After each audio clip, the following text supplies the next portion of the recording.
Hi everybody, Zach here for another episode of our flagship program, the Spideydude Experience.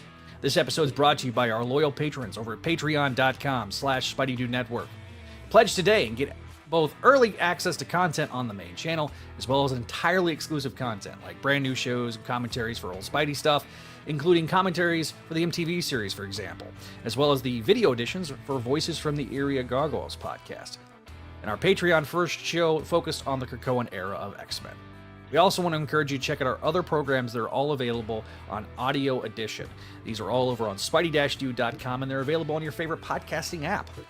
Shows like Clone Saga Chronicles, the show that started this entire network, Spectacular Radio, Spectacular Sal Buscema era podcast, Amazing Spider-Man Classics, the Slot Symposium, and the sister program on this channel, Make Mine Mayday.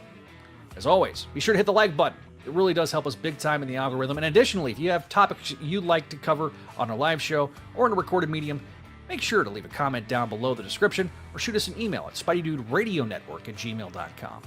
Finally, make sure to join our community and be alerted to all new updates by hitting that subscribe button and clicking on the bell. But to be clear, your viewership is more than enough for us. And if you want to hang out with us off YouTube, you can always go to our Discord, where we have all sorts of fun stuff, or you can join us on our social medias and follow us there. All the links are down in the description below. As always, we want to be making some references to visual aids and or live comments. If you're an audio listener, pay that no mind, but leave that 5-star review for us. Any and all feedback we will read on future episodes. Thank you, and without further ado, let's get rolling with this episode of the Spideydude Experience.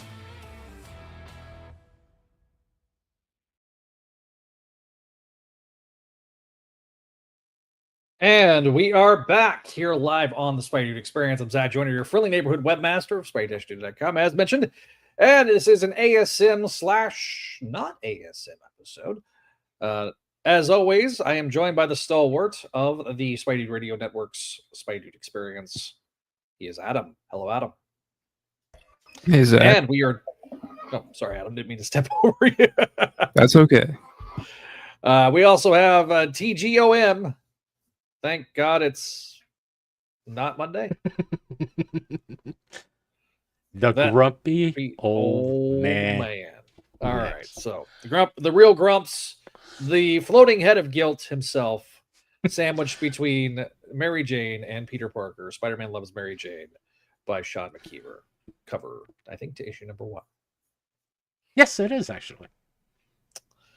I'm surprised I remember that off the top of my head. So we've got people already on the both YouTube and X. Welcome to you guys. Be sure to leave comments saying hello. All right, so there's no news that I have really that's to report. Apparently, although I just saw coming fresh off the wire that Disney has now renewed Daredevil Born Again Season 3. So we're going to get a 3rd season of Born Again, which is interesting. If that's true, thank God. I'm actually, well, it was Variety. So okay, good. Variety. Well, yeah, there you go. Since I haven't watched the first Daredevil TV. I haven't watched season one of Born Again. If it's not bad. Let me double check. I don't think it's as good as Netflix, but it's pretty good. It's as good as it would be on Disney Plus. That's not saying much, to be honest with you. But we do have sad news that it's MCU related. Oh yeah. Robert Redford has passed away. Yes. Star of Captain America, the Winter Soldier. I think his last actually on-screen bit was from Endgame. It was Winter Soldier, yes. No, it was Endgame. He had a cameo in Endgame. If you recall. He did. Because I thought he died in Winter Soldier. Well, it's during the time heist. Okay. There's a lot going on in Endgame, so it's kind of hard. I'm old. My memory's shot. Well, I just saw that they actually referenced it like in his the last MCU bit. So, Variety.com. Yeah, wonderful actor, great director, so many iconic roles. Jeremiah Johnson, that everybody uses that meme. He's one of those actors who is his name's going to be said forever. Just right like with Paul Newman, John Wayne, that kind of stuff. People still talk about them today. Oh yeah, he's Sundance Film Festival. Obviously, his accolades know no bounds. Okay, I misspoke. Let me double check. TV. Mm-hmm. It's either my eyesight or Zach's camera is cloudy. No, it's focusing on the microphone. The autofocus kicked in. I like it better as my eyesight.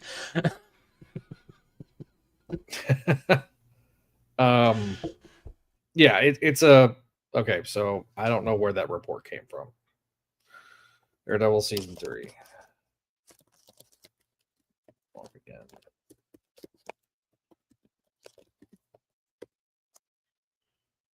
Oh, that's from IGN, and it was Variety. It was 10 hours ago. So yes, Born Again has officially been renewed for season 3. So I wasn't lying. Good. I just couldn't find it on Variety's website. IGN is also reporting the same thing. So fantastic news if you're an MCU fan. Not much MCU stuff between now and then. Whenever we get, thank God. Yep, we haven't heard anything. Well, we got Marvel Zombies, and Yeah. then we have Wonder Man. Yeah, those are both coming out pretty soon.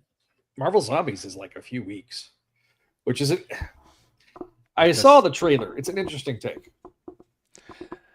I didn't particularly like the book, and nor do I care about the show. Yeah. We got Matt Bird says hi. Hi. Says hi. Hi. So, no. It's like I say, Robert Redford, rest in spaghetti. Rest in peace. Rest is spaghetti. Never forgetty.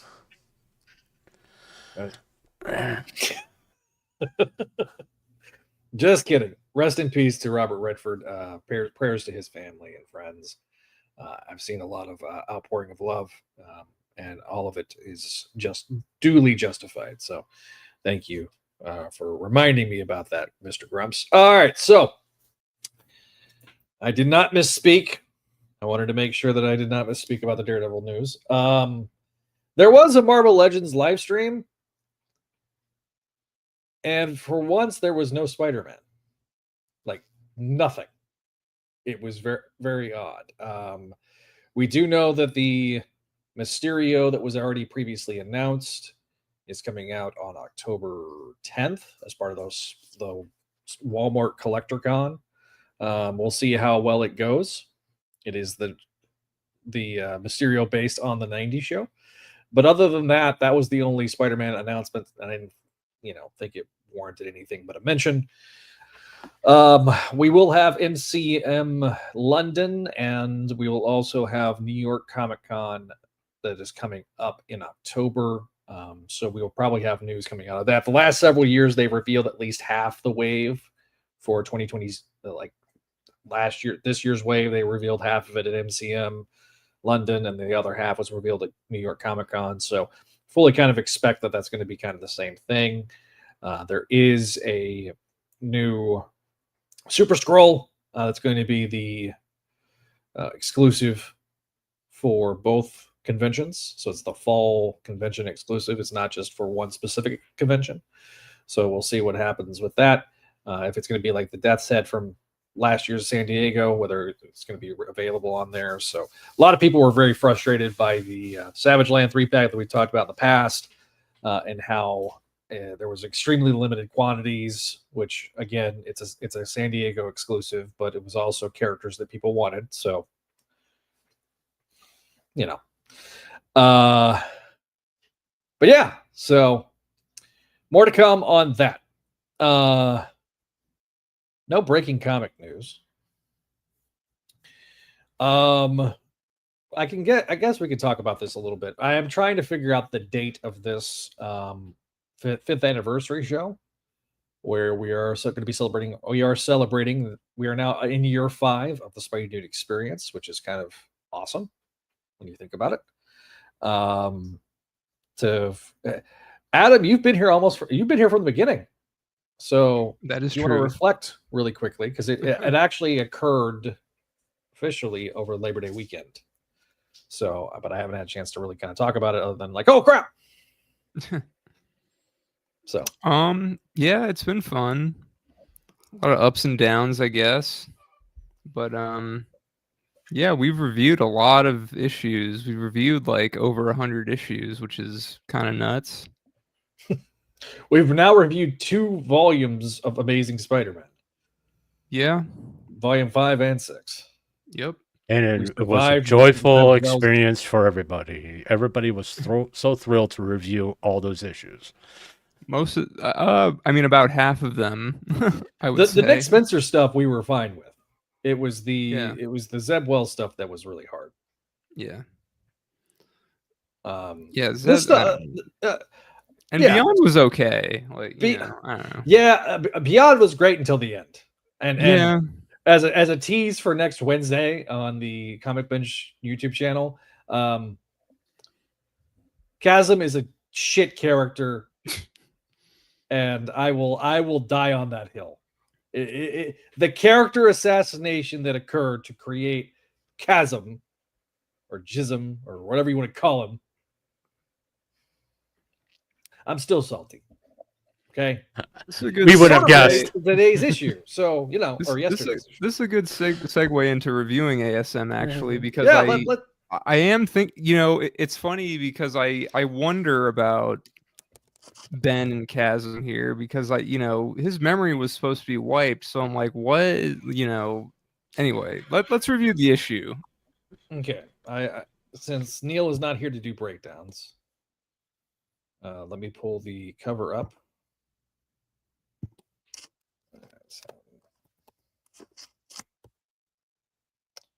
All right, so we have the cover to issue. All right, there's the media. They keep moving stuff around. You would think I would have been more prepared, but I literally skirted in on a banana peel. I got stuck in traffic, so forgive me, my friends. All right, ASM number 12. Written by Joe Kelly. Art by Ed McGuinness. Yay! Welcome back, Ed McGuinness. All right, so we open similarly to how we've opened other issues. Excuse me. We open up in a podcast setting. Because remember, J. Jonah Jameson has a podcast thanks to PS4 Spider-Man and Nick Spencer. J. Jonah Jameson is a podcast host. So our not doctor, the guy that we've seen with this Hellgate thing, that Discover the Hellgate, basically comes in and explains that Hellgate punched Spider-Man into another dimension. We get the 2-page splash of the recap page, and we open with Norman Osborn kicking ass, taking names, and you're kind of getting this dichotomy between Norman and him being Spider-Man, of how, like, he there's an admiration for Peter and how he was able to juggle it all, when we all know in reality he wasn't able to juggle it all at all. So he's seeing how hard it is. We then get to Rand Applied Science, the cross-disciplinary studies group. We have Peter, I use air quotes here, and not George Santos, doing some analysis on this looks like an I-beam, and how everything should be working out right, but then he's trying to be buddy pal with Peter, but obviously we know it's not Peter, it's Ben. And he's like, maybe you should let go of the past. So we then cut to the courthouse, the New York State Courthouse, where Roderick Kingsley has been exonerated for his crimes in the first arc. We have Norman Osborn interacting with Kingsley for the first time since Goblins at the Gate, which is kind of interesting. Norman asks if Kingsley was the one that hired the hit out on him. Kingsley said, I wouldn't do that. Wouldn't hire somebody else to do that to me. I'd just do it myself. Drives off. So we get some Norman background here. If you've never read Spectacular Spider-Man Annual 14, this might be or Revenge of the Green Goblin. You might not know Norman's traumatic history with his father. But as he's kind of thinking through all this stuff, great panel of like Norman under the mask with like half the Spider-Man mask also. Kind of fun. We then get the Spider Fam. Silk, Miles Morales, Spider-Boy, aka Bailey, and Aranya. Not Spider-Girl, Aranya. So they're here to have a conversation about, these were actually the preview pages, by the way, that were put out. Weirdly, they've been doing that. They randomly put like the middle pages of the story as preview pages. So bit of a back and forth before Norma Spidey is just beating ass, taking names until and you kind of see some of the trauma of his relationship with his father until Gwen shows up. And then he stops, takes off his mask, apologizes to Gwen. And, Miles kind of was like, holds everybody back. And suddenly Miles is listening.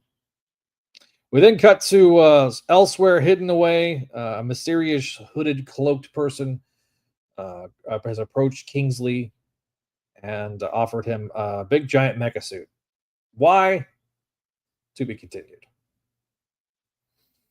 Shout outs in the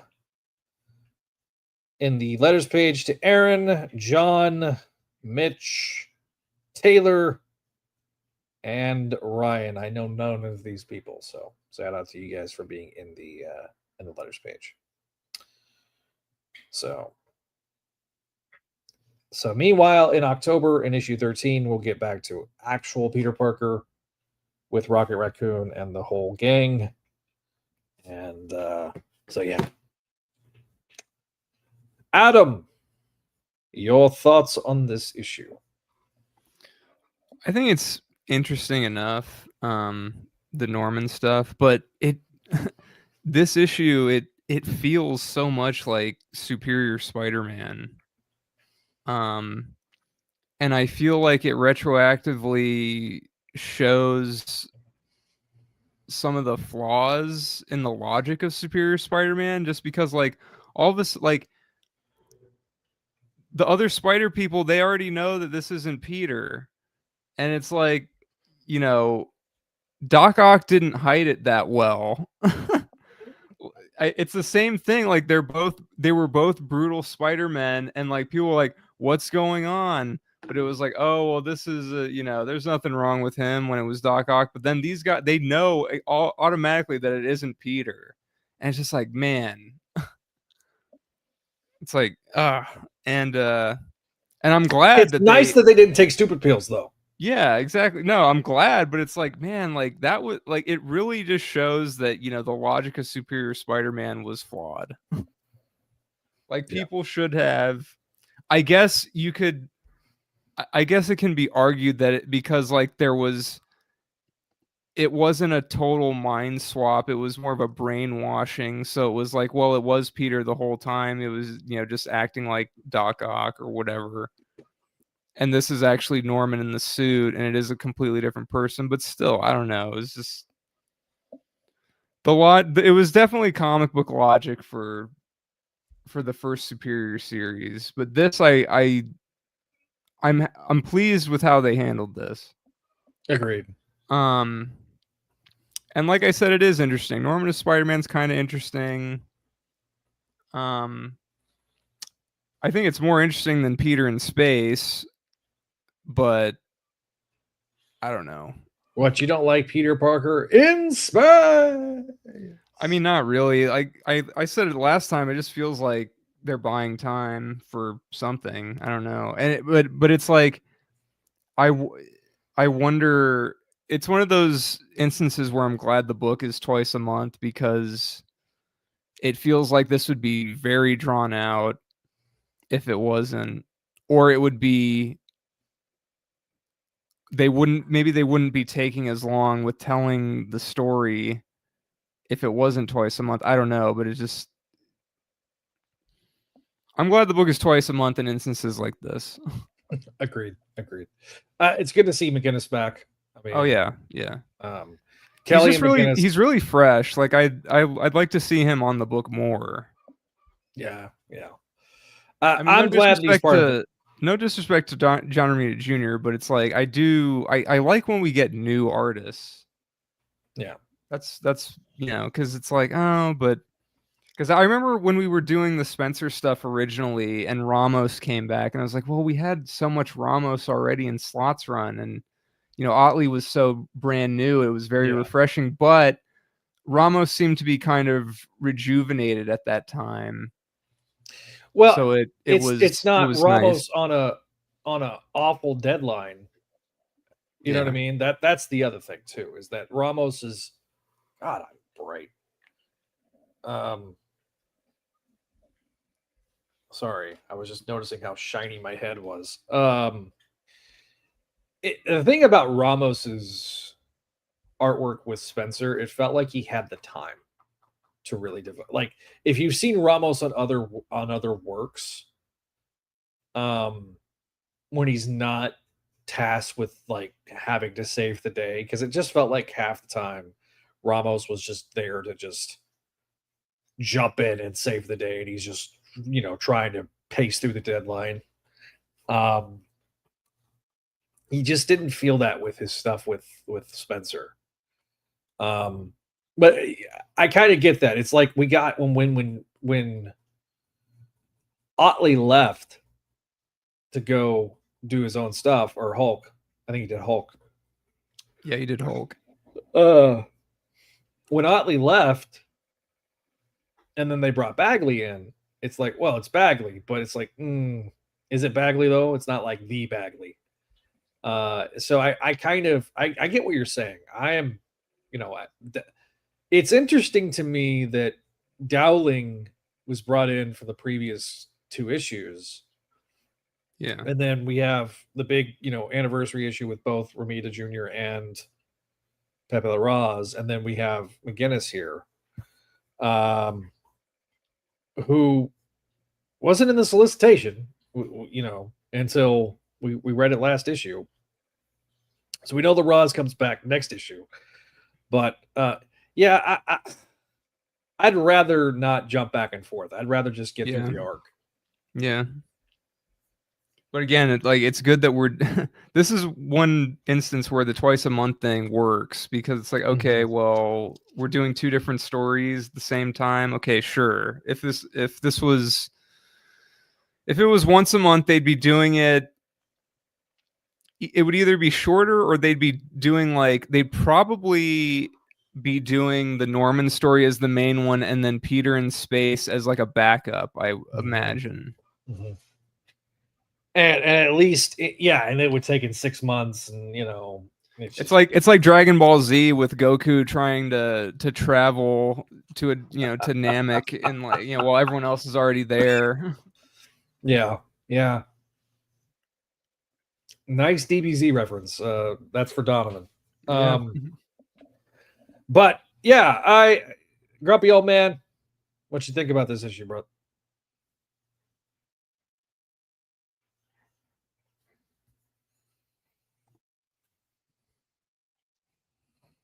You are muted. We cannot hear you.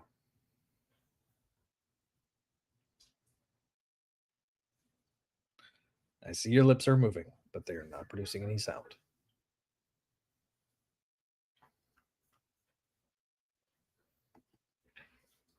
All right. So while he's trying to adjust his mic, I want to answer this question here that Parker. Random question. You guys like the current art of Peter Parker since Marvel keeps changing his design features? Hello? Yes, we can hear you. Okay, thank you. Well, I mean, Peter's look changed. I mean, hell, as somebody that's reading the late '90s Spider-Man books recently for that other show, Peter Parker's appearance changed between freaking artists. So I don't know what you're talking about, Matt. Peter looks pretty similar to what he's always looked like for the last 30 years. Close. There's been minor tweaks here and there. Yeah. But my thoughts on the book is I liked it, which is shocking for me. My nitpick is there's no Peter.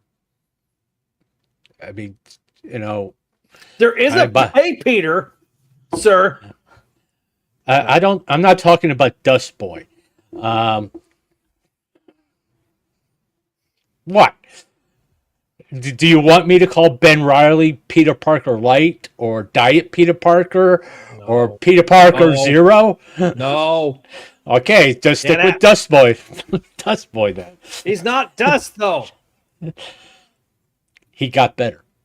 Exactly. But it's the one thing I really like is the psychology of Norman.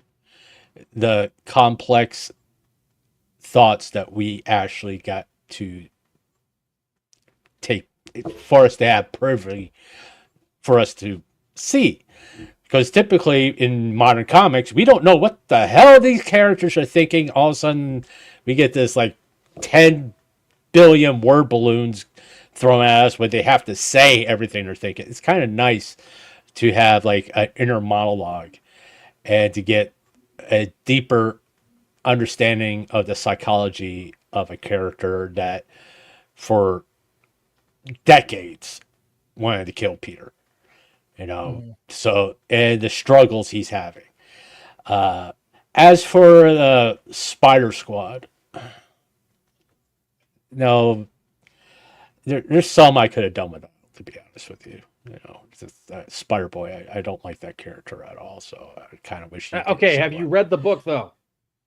But I found his dialogue super annoying, and he's an 11-year-old kid. He's supposed to be annoying. That's the whole point. And the whole point is I'm supposed to enjoy the book. I don't rather not have to deal with an 11-year-old kid. If I want to deal with an 11-year-old kid, I'll go knock up some woman, and 11 years from now, I have to deal with them.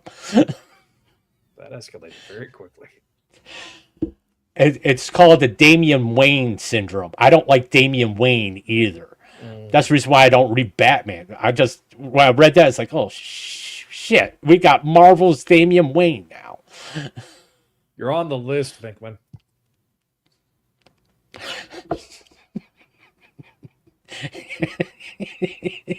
I knew someone was going to make that comment, so that's why I went.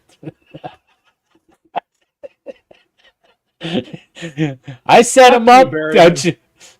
I set that up, and the chat knocks it out of the park. That's it's the stupidest fucking. There's your one. You can't have another one. I've used two. It's fine. But I don't know. I quite enjoyed this book. I mean, the artwork was. I was like, did John Romita Jr. get better? Then I saw who it was. I'm like, oh, okay. What? The characters looked a hell of a lot more crisper. There was a lot more dynamics. What do you want me to say? I don't. The disrespect you afford to John Romita Jr. I don't like his artwork. I'm sure he's a nice guy and everything, and he is a nice guy. I can tell you, he is a nice guy. I've met him. I don't know. I never met the guy. I literally got his autograph right there. Okay, John Romita simp. Okay. Yes, I'll say it. I will freely admit that I am a huge John Romita Jr. fan. Don't make me play the song. What song? You know what song I'm talking about. What song? Well, I could go to Facebook and I can pull it up. Is it that stupid shit you sent me last week or last episode, like the last time we recorded an episode together? Yeah. No. Why not? It's very popular. No. People love it. No. I said no. It's got size No. and weight to. No. Moving on. Okay. But I don't know. I enjoyed the issue, and comparative speaking to the next one, which Zach is going to recap now for us. Oh God! Don't! Oh God! People are asking about the song. Just post the link in the comments, and we'll move on. All right. Spider-Man 94. Let me pull the. Hang on. Let me get the other cover.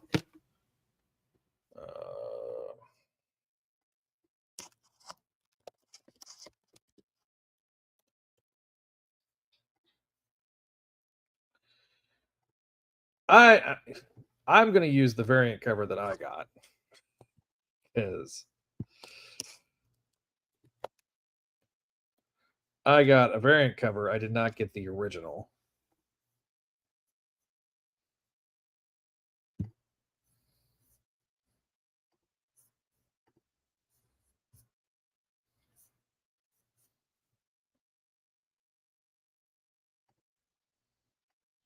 All right, really trying to upload it while we're live on air, and it says no, we don't like it. There it is. All right, so this is the cover I got. Fabulous first issue, based on the first issue of Spider-Man Unlimited, but instead of Carnage, it's Venom. All right. All right, so this is written by J.M.D. Mateus, art by Jim Towie, colors by Jim Campbell. Caramanga is the letterer. So a lot of variant covers to this first issue, including like one that looks just like the based on like the outro credits. We have one that's based on the Black Suit action figure for Marvel Legends. We have one that's Greg Land. Very much, if you look at it, it's very Greg Land. Then we have a Black Cat Spider-Man 94 cover, which is kind of interesting. And then we have the main cover, which is very manga-esque in its presentation. So anyway, after a great, beautiful tribute to Peter David, we get a spider in a cocoon, and a familiar to modern comic book fans face is in the cocoon. We then have him becoming a floating head of guilt, just like our grumpy old man over here, when the mysterious purple and pink clad figure emerges. It is Kane in the shadows.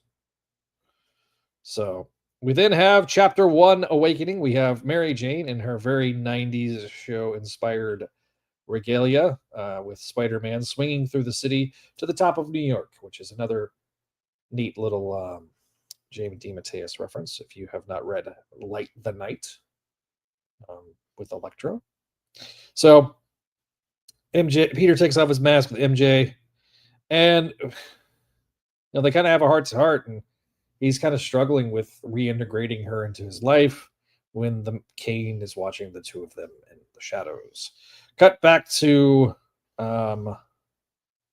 the Sims Foundation, where Ezekiel Sims is having a board meeting via Zoom. But obviously this doesn't exist in Zoom, so it's just like a boob tube style TV. We have Kane talking to Moreland. Kane provides him a meal. It's Vermin. Surprise. I'm not. And Vermin then eats him in a very 90s show way. We then cut to MJ being at showing up to Aunt May's house with Peter sleeping on the couch. MJ's a bit perturbed because she's like, what is going on? Like, you are being very distant, and I love you. I want to marry you. So He's like, we're getting married. And Aunt May's like, you're already married, dude. Anyway, we then cut to Molten Man versus Spider-Man. Peter fighting the Molten Man. Eventually, he defeats him. Peter is flying through the city with a bunch of pigeons, which, if you know the lore about the 94 series, you know what that's a reference to. Where we have Kane still watching the shadows with a dinner between Aunt Anna, Aunt May, Peter, and Mary Jane. And if you remember Aunt Anna, she is a raging, psychotic B-word. Peter's spider sense goes off. Kane busts through the window, and the facial reaction shots say it all. Kane then grabs Peter and takes off with him. Peter, once he's clear from the ants and MJ, he then changes into a Spider-Man costume and fights back and forth with Peter. All of a sudden, he gets like images of Mary Jane, and Kane is very conflicted, and he's trying to figure out why he's having all these emotions and why the emotions hurt. So then he takes off. It turns out that he's a failure, and Father's not going to be pleased. Peter shows back up in his civilian guise with the cops, and Marlin, gets the 411 from Kane that he failed, and then Marlin then consumes Kane and says, well, there's more than where that came from. And that is the end of the issue. I don't know if you heard that. No, I didn't hear the soundboard. If you played the soundboard. Why do you keep that's trying appropriate to... for this bit. I had the da da da sound. Done and done, but it's it's not going through. Damn it! Why do you keep on trying that soundboard? It never works. Usually it does work. Yeah, that's what I'm saying. It usually does work. That's not why I'm here. Well, I can tell you what. It's like, well, Walter, you broke it, all right? Yeah, I'm sure certain somebody. Okay, it came through, more or less. Yeah. More or less. I realized that it defaulted to my MacBook microphone that I've been using now this entire time, thinking that I was using my actual microphone, the one that sounds like significantly better than the one with my Mac. Hey, it happens to all of us when we get old, Zach, so don't worry about it. Shut up. All right. Not nostalgic for the 94 series is Walter. No offense to John DeMatteis. Seeing all his interviews on this show and Crawlspace. Wonderful writer. Usually typically love all his stuff. This book sucked. Jesus. Damn. It did. I mean, I hate when they do this. They're like, oh, Mary Jane's back. We'll tell that story later. No, I want that story now, because guess how the show ended. Why do I wait? Why do I have to wait for that story? It's so aggravating. Tell us this. No, if you're going to do a series like this, start where the show ended and move forward.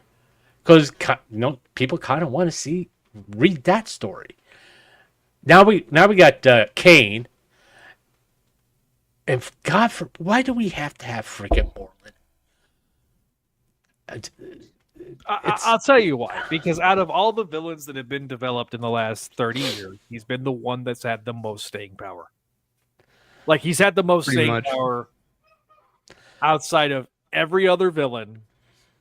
Yeah, like it or not. Like it or not. Yeah, I get it. He's sort of like Spider-Man's Doomsday, and everybody's got to play with him. Kinda. Yeah. And considering that versions of Moreland did cross over into a universe such as this, it does make narrative sense. I do understand why people might be frustrated because he wasn't created in the 90s. At least with Kane, he's Kane. I'd rather have Kane as the bad guy, to be honest with you. You know, it certainly I would mean- be, it'd be interesting. yeah, and especially since I think it was DeMatteis that created Kane, if I'm not mistaken, a character he knows pretty well. Didn't DeMatteis create Kane during the Clone Saga? I mean, he was instrumental in the creation of Kane. Yeah. Okay. Kane. Obviously, we know his background with Vermin, Mhm. which is like his pet character. I'm so happy he's dead. And then Molten Man was one of the few Lee Ditko characters that did not appear in the 90s show. Though I would argue, I'll argue this, and Adam, you can jump in here, that the 90s show was less about adapting Lee Ditko and more about adapting late 70s, 80s Spider-Man. Yeah. I do think that's right. Semper, it was Comic-Con last year. There was a Conway spotlight panel. And Semper was in the audience, and he basically went up and he said that like Conway was a big influence on his writing in general. And I've seen Semper talk before, and if I'm remembering correctly, he said that like that kind of 70s Conway era of Peter was sort of like what they were using as like a guide for Peter in the show in general. So and I would argue even in Conway's work in the 80s is a yeah, too.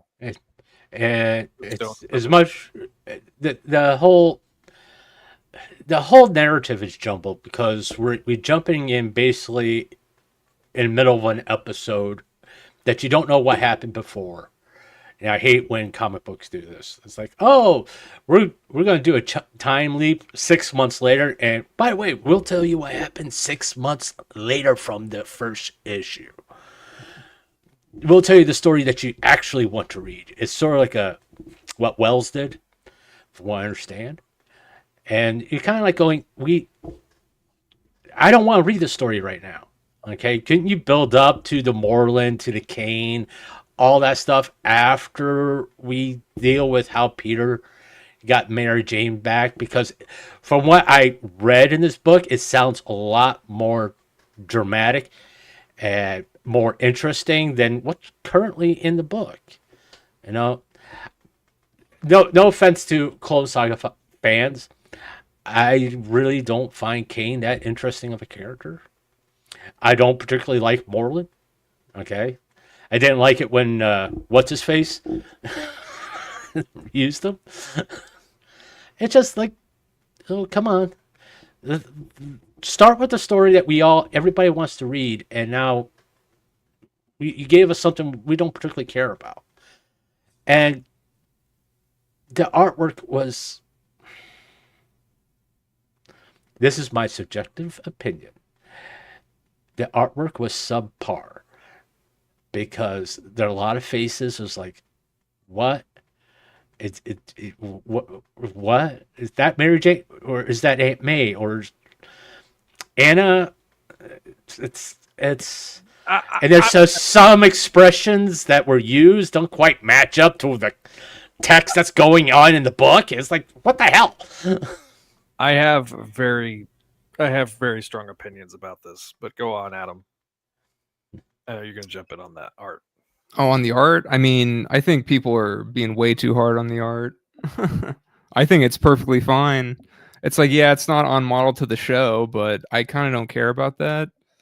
I don't really, I mean, a lot of people are like, oh, I want to see, them find each other again or whatever. And it's like, yeah, sure, I guess. Like, but to me, that's not like, I don't know. Like, I mean, DeMatteis makes it sound very interesting when he mentions it in the story itself, but it's like, yeah, I mean, I would rather wait for that. I think I'm more interested in like the reacclimating to their status quo post that. Yeah, I don't know. And I find the plot interesting. I like that it's taking established characters and kind of twisting them a bit. Yeah. I like that we're probably going to get Kane as some kind of conflicted villain based on the whole Mary Jane thing with Peter. Like Peter's resolve and, fighting Kane is like, I'm going to do it for Mary Jane. And like Kane, like it's a weird twist on like his spider sense, I guess. Like instead of it being a future sight kind of thing, it's like he's very emotionally, psychically in tune, which that seems like a DeMatteis trope. I don't know. To me, like this whole book was very much in the spirit of the show and just like classic JMD writing, and I'm all for it. Yeah, and I'm for it too. It very much feels like I think DeMatteis tried to do his best to work within the parameters, but obviously there's no standards and practices. You can kind of get away with a little bit more slightly more adult stuff. I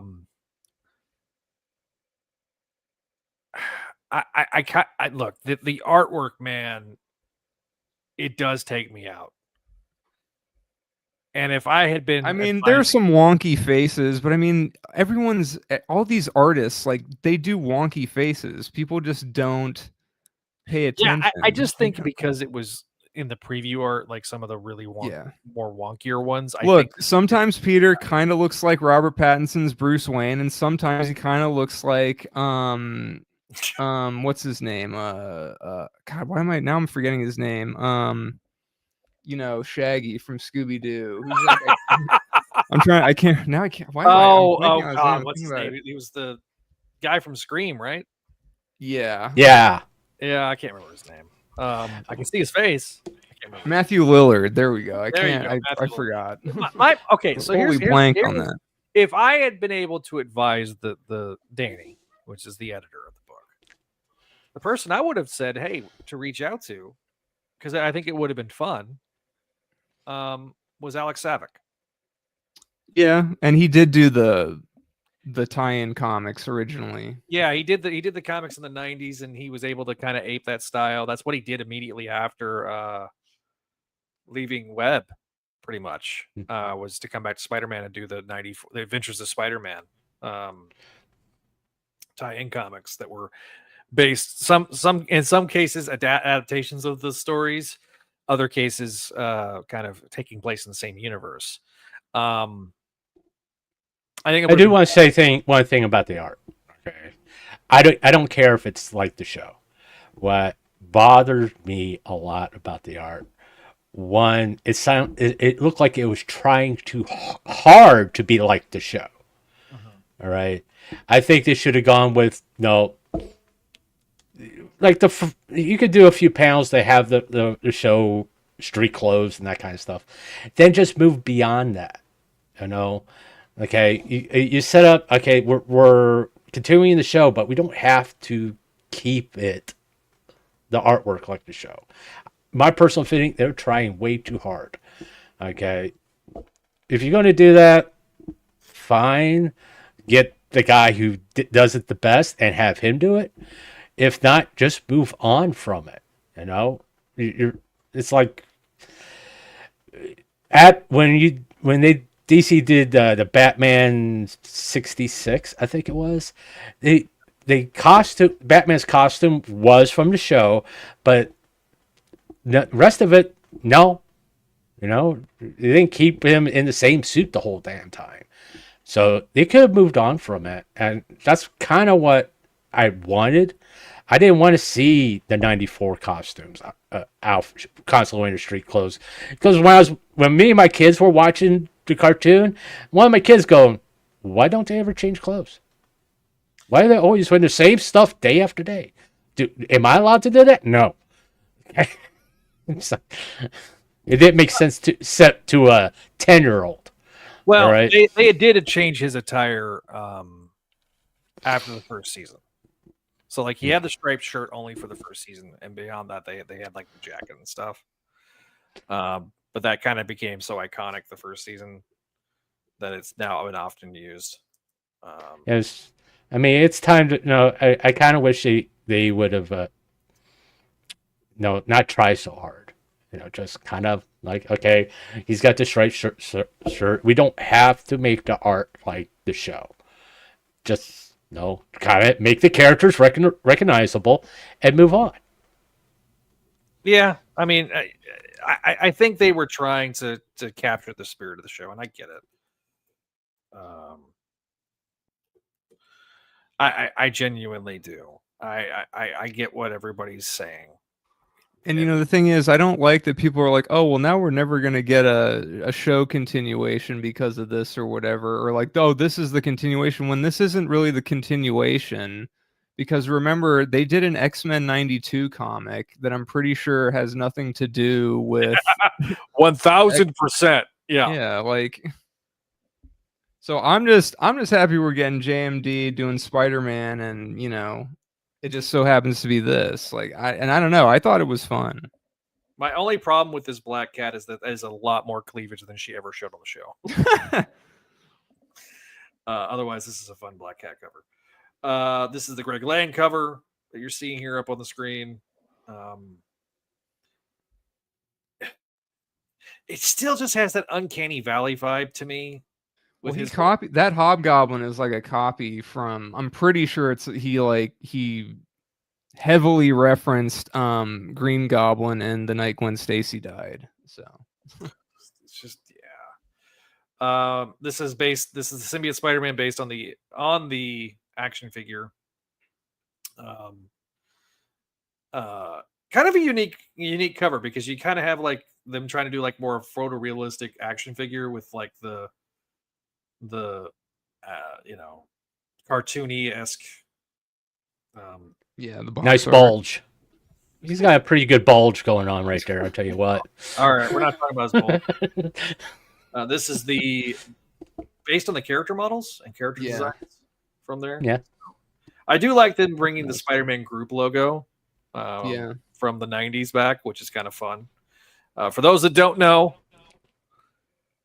94 Marvel split their comics publishing into like different divisions and teams, and you had the Spider-Man group, the Avengers group, the Midnight Suns group, the Fantastic Four group. That's more or less how it works today. Kind of, but it's not like they don't advertise it like on the books themselves. Well, they also don't put like editor-in-chief of the Spider-Man group. There's one editor-in-chief. Everybody reports in. It's just, it wasn't as segmented. The fifth group, I think, was the basically their license division was that. I was trying to get the actual two covers that the actual cover of the book. Yeah. I was trying to upload those. So okay, there we go. This is the clean cover of the book, and then this is the one with the trade dress here. So no trade dress, trade dress.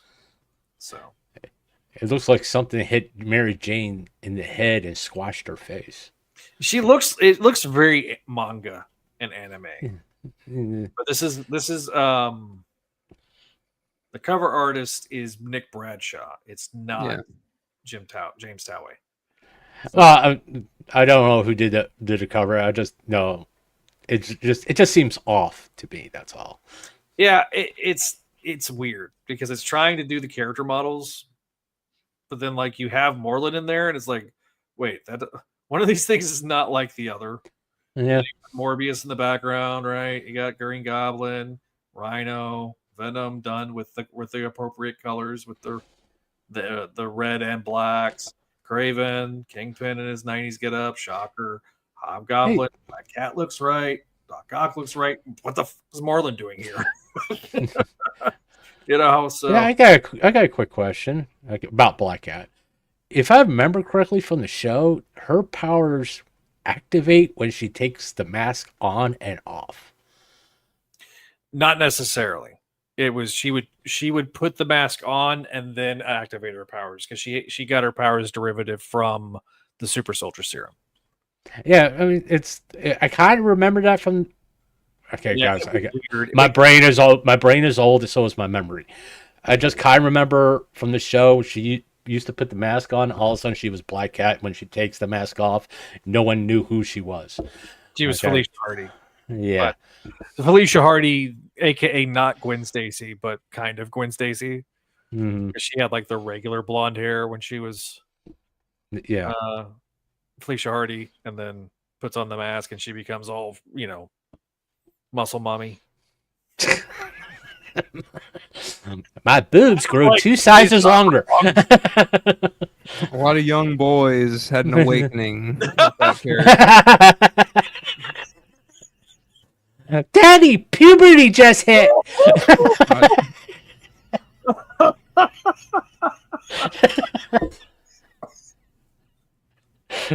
I wasn't quite there yet myself. And It was another, after that episode, you were. no, it was another couple of years because it was season 3. I was What are you doing in the bathroom all the time, Zach? 8. I was like when the 3rd season came out. So yeah, so Radiac's talking about the look of Peter Parker. After Vinkman's comment about flour. Flower power. Dust Boy rise again. Unleavened risen. Oh, what I meant was my own question was from before Peter was growing from Ditko to Ramita. I mean, yeah, pretty much everybody uses the Ramita model as the basis. Man, 94 was such a letdown because besides the art plot trying to sidestep the cliffhanger, he got really peeved by Marvel trying to make this a success to get a sequel that solves the cliffhanger. No. I'm ignoring your comment. What I meant by my question was before Peter Parker's evolution is the artist who drew him from Ditko to Ramita Senior to everyone until McFarlane had the style growing within every arc until Dan Slott's run. It just depends, I guess. I feel like after McFarlane, everyone just kind of started doing their own thing. Like it was basically the Ramita model until McFarlane. Yeah, I, as somebody that's recently read most of those issues, I would concur with that. Say the C word. And in fairness, I really hated Anna. Anna, that's like, oh, come on. As someone who grew up on this version of Aunt Anna, and then Aunt Anna shows up in ASM to kind of be the surrogate to Aunt May during the Revelations storyline and then post Clone Saga pre-reboot.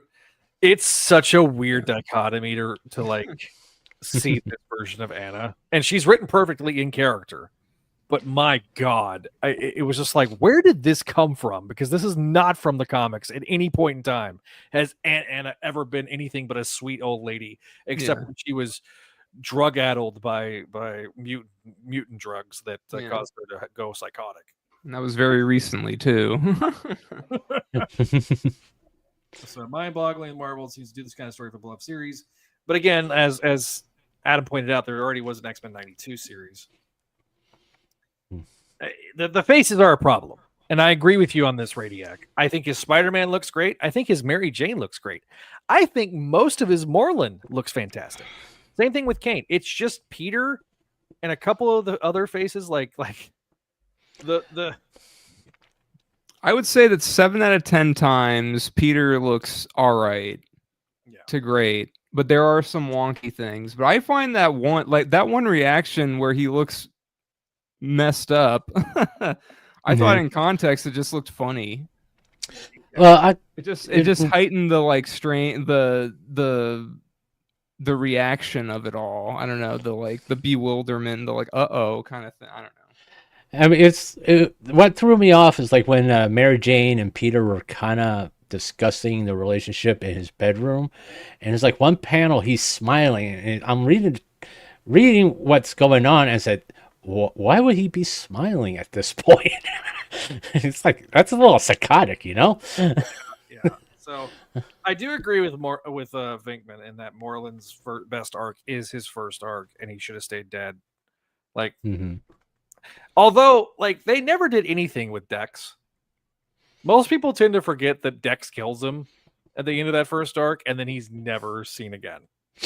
Yeah, it's just so bizarre. One thing that does have me highlighted, maybe wrong. JMD was noted not to write from the cliffhanger. The critique was more on the editorial side. Okay, that's fair. That's fair. I mean, Danny's the one that kind of set this up. I say Danny as in the editor, Danny Chasm. I think the expectations were too high, and I don't see Marvel Animation doing it. Spider-Man 98, so we get the next best thing. Not as long as Friendly Neighborhood Spider-Man can make money. I'm sorry. As long as there is a Friendly Neighborhood Spider-Man in development beyond season 2, I think we've gotten actually season 2 and 3 announced, right, Adam? For Friendly Neighborhood. Mm-hmm. I know 2 is coming out. I don't know if there's a 3 yet. Maybe, I don't know.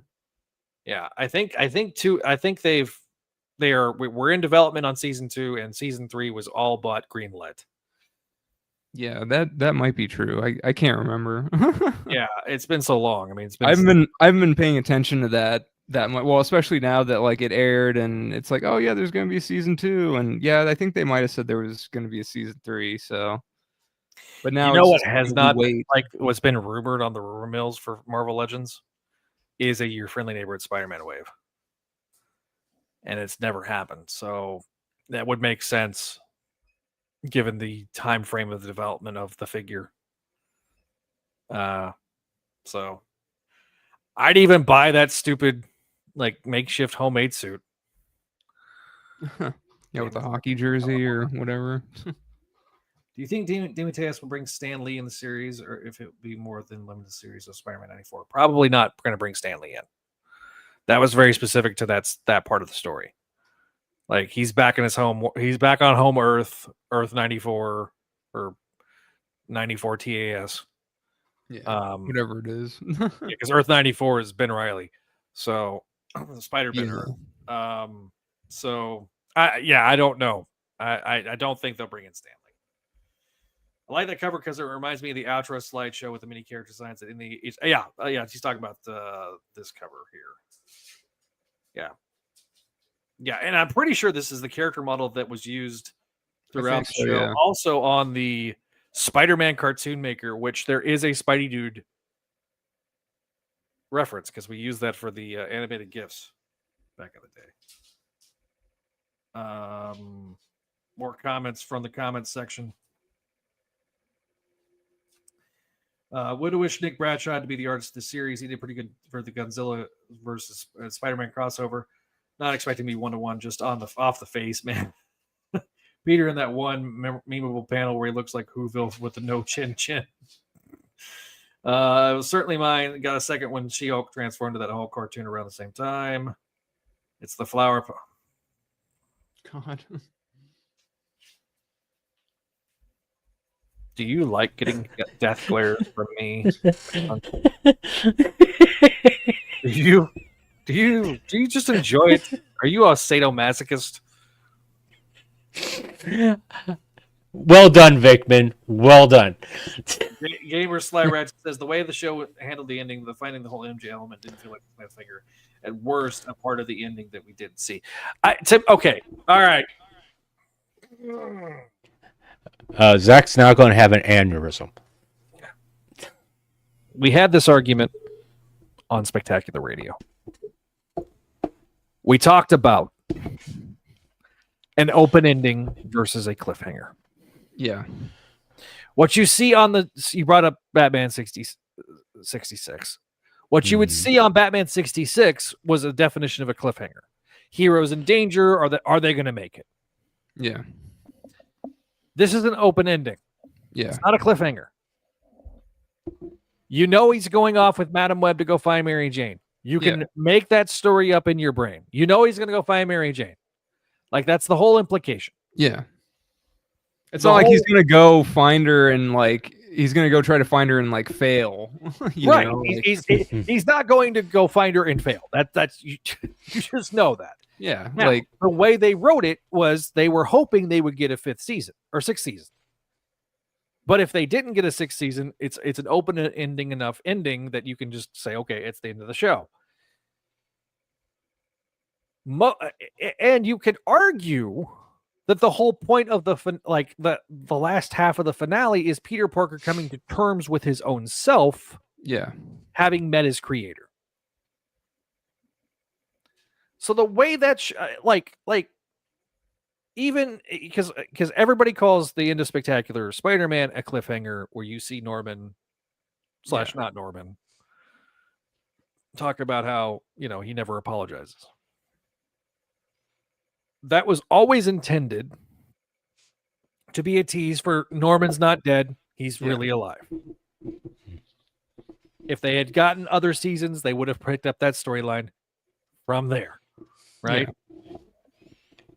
But it's not a cliffhanger. They're not cliffhangers. Cliffhangers are, if they were trying to kill Spider-Man and you heard that's probably a cliffhanger. They didn't have that at the end of the series.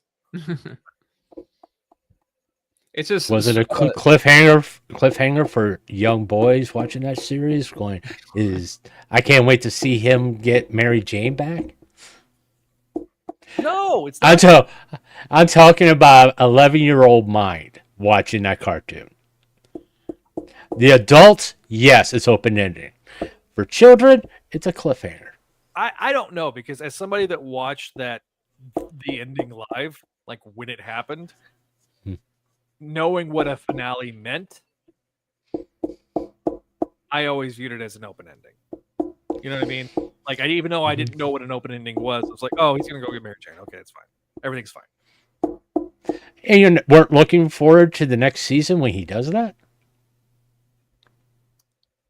By that point, I don't even know if I had the concept of what that would be. You know what I mean? By that point, because okay, I was 10 by the time the show came out. By the time the finale came out. So, almost 11. By that point, I knew what a season finale or series finale meant. You know what I mean? But you didn't know it was a 6-year-old. If you're like a 6-year-old, I could understand. You'd be like, oh, what's the next episode? I can understand that. That was me, Beckman. That was me. Oh. All I'm saying is, I think this whole open-ending cliffhanger thing is open to interpretation. Okay, that's what I was trying to get at. It's very subjective. All right, it just depends on your point of view. Do I think it was an open ending? Yeah, but part of my shtick here is to play devil advocate. That's why I'm the floating head of wisdom. I'm glad I made Adam laugh, because that's been my objective this whole time. I did want to read briefly what Danny wrote. Danny Castle. Okay. Welcome, webheads, to a series 30, technically 31, but who's counting? Years in the making. You all don't know how much of a dream come true this is to finally bring to life a Spider-Man 94 project to life. Back in 1994, a young Danny was introduced to the wall-crawling hero who forever changed the course of his life. He likely wouldn't be sitting here in the offices of Marvel Comics, smack dab in the heart of the mythical New York City, typing this letter out to all of us Spider-Man fans, if not for what was one of the earliest introductions to Peter Parker, Spider-Man, and the whole crew of friends, foes, and monsters. Did he collect the Toy Biz waves of action figures? Yes, he did. Did he have the Kingpin's Spider Wars Crime Central playset? Yes. Hey, me too, Danny. Did I tape the finale on VHS the day it aired that he still has to this day in his apartment? You better believe it. I do not. Me too. I don't know if I taped it live, but I definitely taped it on VHS, and I definitely still have that tape somewhere. This book is a love letter to a series and a world that many of you who bought this issue hold dear in your hearts. A series that made you a lifelong Spider-Man fan, and that he hopes the love, dedication, and passion from the entire team here shows through. You're just getting started, though. If you thought you knew who Ezekiel Sims, Moreland, and Kane were, think again. Just like the original Spider-Man 94, you can't always expect where the story is going based on the comics. Heck, Hobgoblin came before the Green Goblin on the show. How wild was that? Anyway, enough about his childhood. We want to hear about yours. So if you want to shout out the good people who made this book or tell us about your experience with the show, we would love to read it. Also, why not tell us your favorite episode it was and why? Shoot them an email, the email address, and mark OK to print, and you just might see your letter printed here in a following issue. Be here next month as we learn more about our villain, Moreland. It's time to go home, grab a bowl of cereal, pop in a VHS tape. Until next time, true believers, stay safe. So, all right, that was the letters page, which has the, again, using a lot of the stuff from the 90s show, has the little Spider-Man crawling on there, which you can't see because the damn camera's right there. So. And the phone is off. Yes. So, yeah. So, like I say, I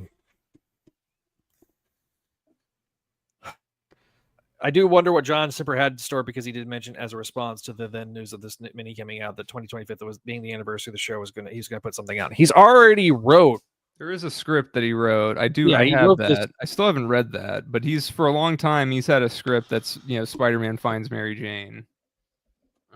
I will neither confirm or deny that I may or may not have read that script, because I did not pay for the Kickstarter, because it was on a Kickstarter type crowdfunding thing for a show that never got off the ground.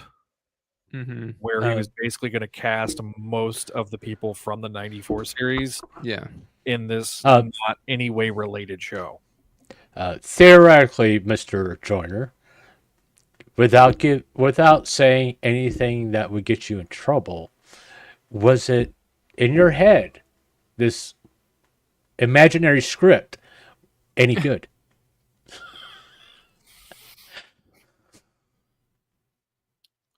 It was really weird, because basically it was utilizing what he had already said he was going to do, which was basically there was time travel stuff, right?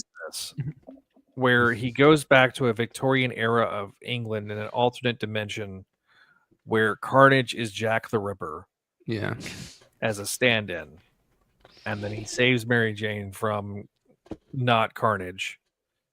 And all due respect, I don't know if people want that. Everyone I don't know why he it's such a weird, and like there was times where that series had, like, especially when you start watching it as an adult, where there's some weird choices that are made. Yeah, it was very convoluted. Would have been one of them. I can tell you it was fine. It did not blow my socks off. I felt like it was too beholden to that original idea. Now, remember, this is an imaginary script in Zach's head. It's not an imaginary script. In Zach's head. It's not an imaginary script. I read it. I'm trying to keep you out of trouble. Oh, it's an imaginary script in your head. Okay. I stole it, okay? It's fine. You know what? I don't even think people know what burn stealing is nowadays. Probably not. If you go to a comic book shop and you read the comic book without paying for it, that's burn stealing. Yeah, but then we have to explain why John Byrne. Well, that was just because he. Well, yeah, because he just, I don't know, seems kind of self-explanatory. He just doesn't like it when people do that. Yeah. Which is fair enough. I mean, but it wasn't just that. He literally would... He will have a conniption fit if he finds out. He would throw a fit. But the point is, everybody does it, especially if it's like a first issue or like, everyone does it now, except it's online. So yeah, I mean, it's before you buy something, especially how much comics cost? $5. Yeah, anyway, from $5 to $10 now. You're gonna look at before you go, I'm gonna spend money at it. Yeah, all right. It's just common sense now. If you don't like it, you're not gonna buy it. You're not going to plop $5 down on a comic book without knowing that you're going to enjoy it. Yeah. Because $5 nowadays is a lot of money. Yeah, it's true. Right, Mr. Joyner? It is a lot of money. Okay. Okay, I mean, not all of us can have 3 or 4 Ferraris in our garage like Mr. Joyner does. The you mean, brother? I mean, obviously, look, for me, I love this. I loved this book. I loved it the moment it was announced. Yeah. I'm inherently biased. I mean, look at my freaking wall, for God's sake. Yeah. Yeah. Like, this was made for me. Yes. Mm-hmm. Especially with Kane in it. I mean, you got DeMatteis, you got Kane, like. Yeah, Zach's doing Moreland for the first time, which is interesting. It is interesting to me. In other words, what Adam and Zach are saying, I am not the target age group for this book. You aren't. Unless you enjoyed watching the show with your kids. Well, which you probably did, but you're probably like, oh, well, you're probably fine with it just being what it was. It was a show. It was a show. Yeah. Okay, it's kind of like I sit there and watch Power Rangers, which I really fucking hate, with my kids. Yeah. You know how long it took me to get that damn song out of my head? And don't you anybody sing it? Don't anybody sing it? Do you want me to whip out the Jackpot Joiner? I'm on the computer that has it. No. All right. So what is your grade for this book? We didn't give grades for ASM, so let's do that first. ASM. Let's just give our grades overall. What is your grade for ASM there, Grumps? ASM out of 10. I would say an 8.8. Ooh. I enjoyed it immensely. I like the psychological aspect. Love the artwork. Other than Spider Boy being in it, I enjoyed it. Adam, your grade out of 10. I'll give it. I'll give it an 8.5. Okay, a bump up from the 8.3 you gave last issue. Oh yeah. I'm going to also concur with Adam. It's an 8.5 out of 10 for me. Actually, you know what? No. I gave last issue an 8.5. I'm going to give this an 8.7. I think it's slightly better than last issue. It's really shocking. I gave it the highest grade. Yeah. So 8.7 out of 10 for me on ASM. All right. So for Spider-Man 94, what do you give?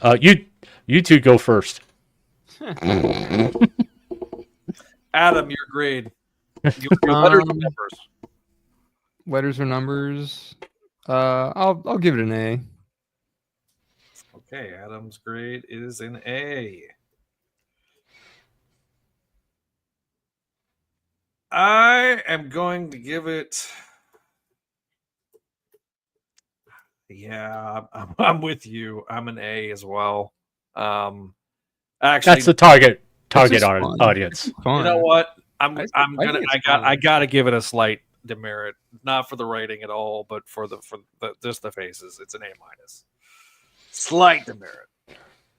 All right, Grumpy. What I liked, I liked that he was writing like classic Spidey stuff with the Molten Man fight. Like that was just agreed. I don't know. I enjoy. We didn't talk about that much, but yeah, the Molten Man thing, like that was one that should have been in the 90s show. I like that he I liked in that too. He did like he did the web fist thing like in the video game kinda. That was cool.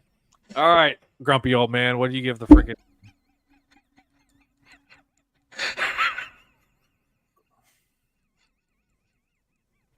I hate you. I hate you so much right now, Bigman. It's okay. Oh, I'll give it a C+. That's a fair grade. Okay, fair grade. Fair grade for the old man. All right. Yeah. It could be worse.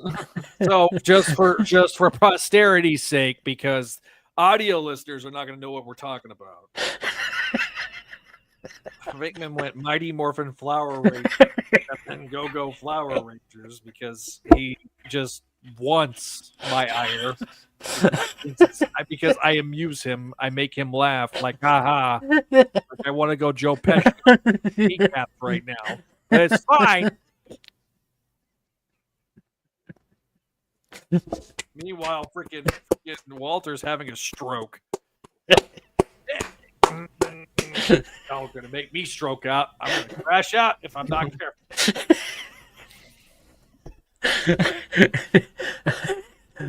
A+ for Vickman.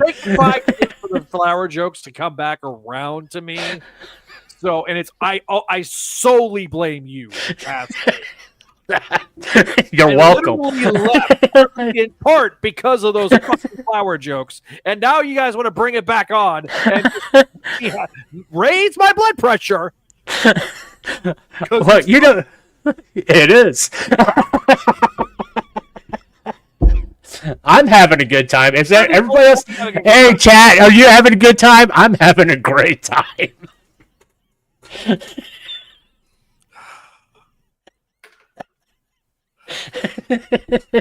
Anyway, all right. Final thoughts, Adam, on this episode. Pretty good issues today. Yeah, it was. You know, I do like to in '94. I like how Peter and Mary Jane are just ride or die for each other. In that, it's nice to read. It is. Like Mary Jane is written great. Peter's written great. I don't know. I think it's going to be a fun series. I think my plan is for next month to do a special episode with this and Torn, the JMS book. That's the miniseries that's coming out. They come out the same day, so might as well just cover both. So that will be starting in October. Final thoughts, Grumpy. I really enjoyed ASM 12. I gotta admit, I'm kind of a sucker for the inner thoughts, getting the psychology of it, especially when we're dealing with Norman in his history. For the '94 series, you know, maybe it'll grow on me. You know, but it wasn't the story I wanted, to be honest with you. That was my biggest problem. It's not the story I wanted. Okay, I understand everybody else's perspective on it. To me, it's still not the story I wanted to read. Okay, maybe we'll get more. So, oh God, I hope so. But oh no, was it a horrible one? No, it was not eight ways to die type bad. 8 Deaths of Spider-Man. I do have a bar. Okay, 8 Deaths of Spider-Man. That was insulting. Okay. The bar is like, that's so low you can just walk above. That's so low that even dog shit will go, no, I'm not going to touch it. That's how bad that was. That's a very odd analogy, but okay. Okay, but I mean, I can see why your generation likes it. I just know I'm not the target audience of it. I'm definitely having a good time.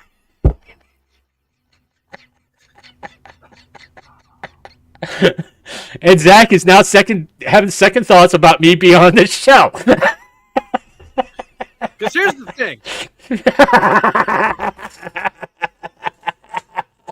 I look at my Patreon subscribers, and these two are my VIPs, and so they know how to get my ire. I do want to note, this has not been updated, so there are 3 new Patreon subscribers, and I want to get those correct. So let me... Neil and I talked about it, and then we never got around to it. So I do want to say thank you to our newest Patreon subscribers. We have Eric, David, and Johnny. Thank you guys for your support over on the Patreon page, patreon.com/Spideydude Network. You can join for free for 7 days over at patreon.com/Spideydude Network. David is a $5 subscriber. Johnny is a $1 subscriber, and Eric is a $25 subscriber. So pretty much every tier added a new subscriber this month, and we really do appreciate it. We have our other sensational tiers, the $5 tier: Allison, Cindy, Casey, Doug, Ed, Eric, Georgia, Greg, Janelle, Jessica, Joyce, Catherine, Kale, Laura, Howard, Lump Moose, Master Dragon, Phoenician, RJ, Vanessa, and Vicky. Thank you guys for your support. Our $15 patrons, Tara. I think Tara's the only one. So we got poor Sarah. She's no longer a patron. Friendly neighborhood tier you see up on the screen, as they are going to get the audio only shout out at the beginning of each episode. If you have not already, check out our Make My Mayday podcast with the most recent one with Furrow Goat. We have Voices from the Eerie. New episodes are available on your favorite podcasting apps, but the video versions are up on the Patreon page. Speaking of Patreon, we have more Books of X coming to you very soon. ASM Classics, Clone Saga Chronicles, Spectacular Radio, part of the Vault series. Sabi Sima Era Podcast is the podcast all about Sabi Sima's seminal run on Spectacular Spider-Man. It's a great companion piece to the recently released J.M. DeMatteis Sabi Sima Omnibus that you can now pick up the hardcover right now. If you have not already, follow us on the social medias at Spideydude Radio on Twitter /X, on Facebook, Instagram, Threads at Spideydude Network, at Spideydude Radio Network. If you have not already subscribed, you're an audio listener and not subscribed to the YouTube channel, go subscribe to YouTube, youtube.com/Spideydude Radio Network. And if you want to be like Walter and leave harassing voicemails, you can always do this at 818-925-6631. Just make sure that you name the show you are talking about, and we will play it on a future episode. So, yep. I'm not going to say your names to our VIPs. You're both dead to me tonight because of your flower jokes. No, I do appreciate you two very much so as well. So now there is somebody alongside you. A big thanks to you, Walter, Vinkman, and Eric for being our $25 and up patrons. Yeah, thank you guys for watching. Thank you guys for listening. And we do have, during the episode, Neil did make us a thumbnail for this episode, and I do want to reveal it here at the end because, damn it, it should be revealed as I get back to the right screen, because it is excellent work as always by Mr. Neil. Where's that?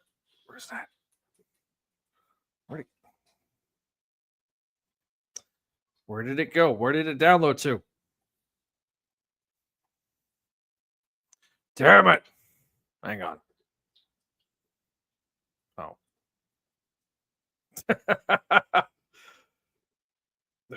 Why did it? Okay. Technical difficulties, everybody. As there it is. Don't know why it did that, but okay. So, the thumbnail for the episode. Drum roll, please. There you go.